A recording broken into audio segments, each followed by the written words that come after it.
tanah surga. Ironi pahit menetes dari setiap bulir padi. Petani, soko guru bangsa, ditinggalkan di tepi, di balik pemandangan sawah hijau dan pasar-pasar tradisional yang masih berdiri, tersembunyi luka agraria yang dalam dan menganga.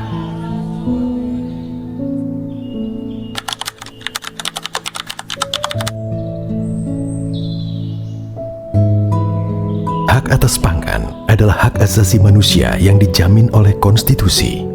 Namun, Indonesia, negara agraris yang kaya sumber agraria dan pangan, menghadapi ancaman serius.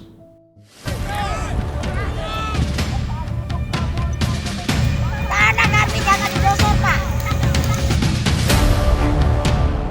Konflik agraria kian menggila. Konversi tanah pertanian berlangsung tanpa henti. Problem struktural yang dihadapi oleh kebanyakan kaum tani di Indonesia adalah masalah agraria, yaitu ketiadaan tanah. Tanah sebagai alat produksi, bahkan alat melahirkan sumber-sumber pangan, itu telah terancam dan mengalami konflik agraria struktural berpuluhan tahun lamanya. Yang terjadi sekarang justru industri-industri di pedesaan justru orientasinya berbasis ekstraktif sumber daya alam yang merusak. Hilirisasi energi, pertambangan, ekspansi perkebunan sawit adalah bentuk-bentuk industri yang dimiliki dan difasilitasi oleh negara, oleh para pemilik modal yang bersifat merampas tanah, menggusur tanah rakyat, juga mengeksploitasi alam, merusak lingkungan. Para petani dan produsen pangan kita semakin terhimpit akibat kebijakan agraria dan pangan yang berpihak pada pasar. Lahan yang dikelola oleh basis bandar itu mayoritas secara umum ada di kawasan HPD, Desa Sah Bandar, kawasan hutan. Sekarang ini masih berebutan dengan pihak perhutani, seakan dia tidak mau kalah. Setiap kali saya jual ke tengkulak di harga terkadang sangat rendah dari yang lain, dan masalah pembayaran juga terkadang suka dianjuk atau digantung. Hari ini, tanah bukan lagi ruang hidup, tetapi komoditas. Bukan tempat menanam, tapi tempat menanamkan modal dan investasi besar. Deretan beton, jalan tol, tambang, dan industri rakus tanpa henti. Petani di Kabupaten Batang itu mempunyai lahan LPRA yang jauh dari jangkauan angkutan umum, terus akses yang sedikit sulit. Kebijakan pangan di negeri ini semakin menjauhi petani. Politik pangan berbasis korporasi menyingkirkan peran petani sebagai produsen utama. Benih dan pupuk dikuasai oleh perusahaan besar. Para tengkulak dan mafia mengendalikan harga pangan. Para petani tidak berdaulat lagi atas hasil panennya.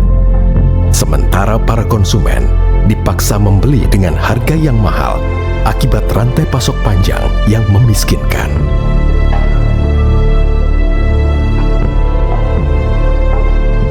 Buruh dan masyarakat miskin kota merupakan kelompok yang paling rentan mengalami krisis pangan.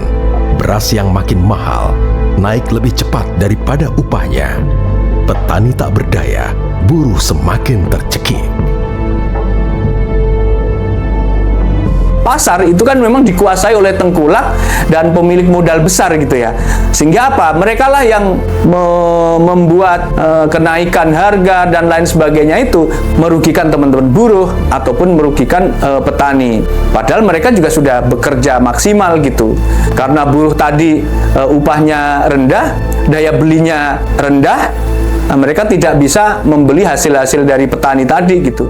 Upah yang diterima oleh buruh pada hari ini itu dalam regulasinya itu misalnya untuk pekerja lajang, standarisasi untuk seorang lajang hidup sederhana misalnya dengan UMP. Tapi kan faktanya pada hari ini itu berlaku bagi semua pekerja, baik yang sudah punya istri, punya anak satu, punya anak dua, punya anak tiga. Sedangkan upah itu standar upah yang lajang. Nah tentu dengan upah yang ada sekarang ini dalam kerangka pemenuhan kebutuhan sehari-hari buruh itu jauh dari kebutuhan hidup yang layak. Semuanya adalah bukti betapa rapuhnya sistem ekonomi, politik, dan pangan nasional yang pada akhirnya kerap menjadikan rakyat sebagai tumbal dalam krisis multidimensi yang berlapis dan mendalam. Petani menghadapi kenyataan pahit lahan sempit, biaya produksi tinggi, cuaca ekstrim, gagal panen, dan sistem pasar yang tidak berpihak. Mengalami gagal panen, masalah dari air. Gagal panen karena tikus, terus jalannya, aksesnya bolak-balik susah. Buruh menghadapi nasib serupa, upah murah, inflasi tinggi, dan beban konsumsi pangan yang terus melonjak. Kita itu kan kaum buruh yang gajinya minim, itu kalau mendapatkan yang bagus dan murah itu pastinya kan lebih senang. Dua kelompok ini yang seharusnya dilindungi oleh negara justru menjadi korban utama dari sistem ekonomi yang timpang. Tapi harapan belum padam. Dari akar rumput, dari desa-desa dan kawasan industri, muncul gagasan yang lahir dari sejarah perlawanan panjang, ekonomi kerakyatan.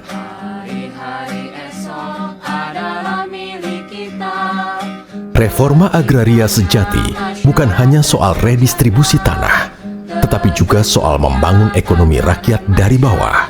Dari pertanian monokultur berbasis korporasi, kembali ke pertanian multikultur berbasis kerakyatan. Bukan milik segelintir elit, tapi milik rakyat petani dan buruh yang bersatu membangun kekuatan. Petani bantu buruh, buruh bantu petani. Solidaritas antara gerakan petani dan buruh menjadi kunci membangun kekuatan ekonomi. Dua kutub ini bersatu membangun satu jalan untuk mewujudkan cita-cita konstitusi. Dari diskusi dan konsolidasi di desa hingga aksi-aksi di jalanan kota, buruh dan petani menyusun gagasan membangun sistem pangan yang berkeadilan. Ini adalah perkawanan, persekutuan strategis yang harus kita jaga. Bukan tidak mungkin kita akan mendapatkan cita-cita transformasi atau industrialisasi di pedesaan itu dimulai dari pembangunan rice milling unit, kekuatan-kekuatan sosial, modal-modal sosial yang ada di tingkatan petani, nelayan, peladang, peternak, dengan kekuatan sosial yang berserakan di buruh. Mari kita satu padukan di dalam ekonomi kerakyatan berbasis reforma agraria. Kita mulai dari rice milling unit Lanusa, Lumbung Agraria Nusantara, yang dikerjasamakan antara KPA bersama Kasbi dan KPBI.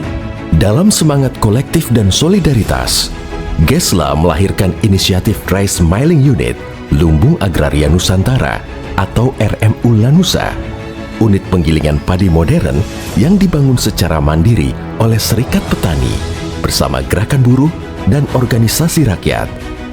Rice Milling Unit Lanusa sebagai bentuk nyata ekonomi kerakyatan.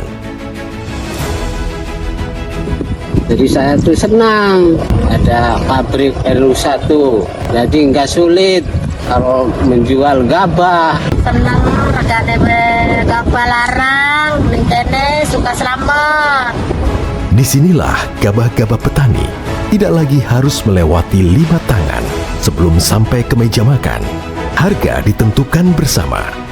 Gabah petani dihargai dengan adil dan buruh bisa membeli pangan sehat dengan harga murah. Hari ini, Rice Milling Unit Lanusa telah berdiri di tengah sawah, di tengah rakyat, siap menggiling padi, siap menggiling sistem ketidakadilan yang selama ini bercokol.